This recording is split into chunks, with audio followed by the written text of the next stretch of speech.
পারছেন কোনো জায়গা কোনো অঙ্গ প্রত্যঙ্গ বাদ যাবে না, সব জায়গা। আজকে একটা আস্ত মুরগি নিয়ে নিয়েছি, এটা দিয়ে আমি গ্রিল চিকেন বা চিকেন তান্দুরি যে যেটাই বলেন ওটা বানিয়ে নিচ্ছি। এখানে আমি মুরগিটা ভালো করে ধুয়ে পরিষ্কার করে নিয়ে একদম উপরে নিচে পিছনে সামনে যা যত জায়গা আছে সব কিছুর মধ্যে এরকম কেটে কেটে দিব। এরপরে একটা প্লেটের মধ্যে আমি স্বাদ অনুযায়ী লবণ, এখানে হলুদ, মরিচ আর তান্দুরির যে মশলাটা আছে সেটাও দিয়ে দিব। এরপর দিয়ে দিব আদা রসুন বাটা, যে যতটুকু পরিমাণ মানে মুরগি যতটুকু হয় ওই রকম দিবেন। আর আমার আদাগুলো বরফ ছিল তো সেখান থেকে আমি একটু কেটে দিয়ে দিয়েছি। এরপর টমেটো সস দিয়ে দিয়েছি, তারপর সয়া সস দিয়ে দিচ্ছি, লেবুর রস দিয়ে দিচ্ছি। এরপর দিয়ে দিব সরিষার তেল। আমার কাছে মানে সরিষার তেলটা দিলে ফ্লেভারটা অনেক বেশি ভালো মনে হয় আসে, সেই জন্য আমি সরিষার তেল দিয়েছি। আর এখানে আমি গরম মশলা গুঁড়ো দিয়ে দিয়েছি কিছুটা পরিমাণ। এরপর সব মশলা একদম ভালো করে হাত দিয়ে মাখতে হবে, যতটা ভালো করে মাখবেন একদম সব কিছু যেন সব কিছুর সাথে মিশে যায়। এরপর মুরগিটার এরকম হাত বা ফাঁ ধরে আপনি টেনে নিয়ে এসে মশলার মধ্যে ফেলে দিবেন, ফেলে একদম উপরে নিচে ভিতরে বাহিরে এমনভাবে লাগাবেন কোথাও যেন আর বাকি না থাকে। মশলাটা যত ভালো করে আপনি লাগাবেন এটাকে ম্যারিনেট বলে আর কি। তো এরকম করে একদম আমার মতো করে আপনি দেখতেই পাচ্ছেন কোনো জায়গা কোনো অঙ্গ প্রত্যঙ্গ বাদ যাবে না, সব জায়গার মধ্যে একদম ভালো করে মশলাটা মাখাই নেবেন।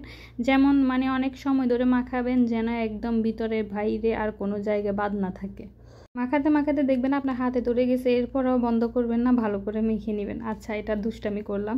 এরপর দেখতে পাচ্ছেন ভালো করে মাখানো হয়ে গেছে, তো আমি চিকেনটা এভাবেই রেখে দিব 2-3 ঘন্টার মতো। আপনারা চাইলে আরও বেশি সময় ধরে রাখতে পারেন, যত বেশি সময় ধরে রাখবেন ততই ভালো। তো দেখতে পাচ্ছেন ম্যারিনেট করার অনেকক্ষণ পর বা প্রায় 2-3 ঘন্টার পর দেখতে পাচ্ছেন এরকম হয়েছে। আমি এটা কিন্তু একদম পাতিলের মধ্যেই করে নিচ্ছি।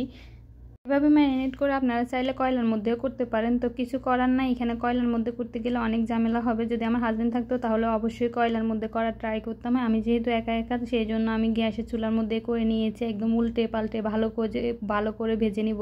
এরপর একটা ফুরা ফ্লেভার আসার জন্য আমি যে স্ট্যান্ডটার মধ্যে বসিয়ে ভালো করে পুড়ে নিয়েছি। আর এখানে আমি একটা মেয়োনিজ তৈরি করে নিচ্ছি। আমি ডিমটা একটু সিদ্ধ করে নিয়েছি, এখানে গোলমরিচ দিয়েছিলাম, দুধ দিয়েছিলাম, চিনি দিয়েছিলাম, লবণ দিয়েছিলাম, সয়াবিন তেল দিয়েছিলাম, লেবুর রস দিয়েছিলাম। এগুলো দিয়ে ভালো করে 1-1.5 মিনিটের মতো ব্লেন্ডার করে নিলে আপনার মেয়োনিজটা রেডি হয়ে যাবে। এরপর ফ্রিজে কতক্ষণ রাখলে আরও বেশি ঠিক হয়ে যাবে। আর এখানে আমি একটা টক বানাচ্ছি, এটার মধ্যে রসুন, টমেটো, তারপরে কাঁচামরিচ, শুকনা মরিচ, লেবুর রস সব কিছু দিয়ে লবণ দিয়ে ভালো করে শেষে এটা বানিয়ে নিয়েছি। এটা দিয়ে যে কাবাব খাইতে এত মজা, না খাইলে একদম বুঝবেন না। বলতে আমার জিভে কিন্তু জল চলে আসছে। আর দেখতে পাচ্ছেন আমার মেয়োনিজটা কত বেশি ঠিক হয়েছে, কত সুন্দর হয়েছে।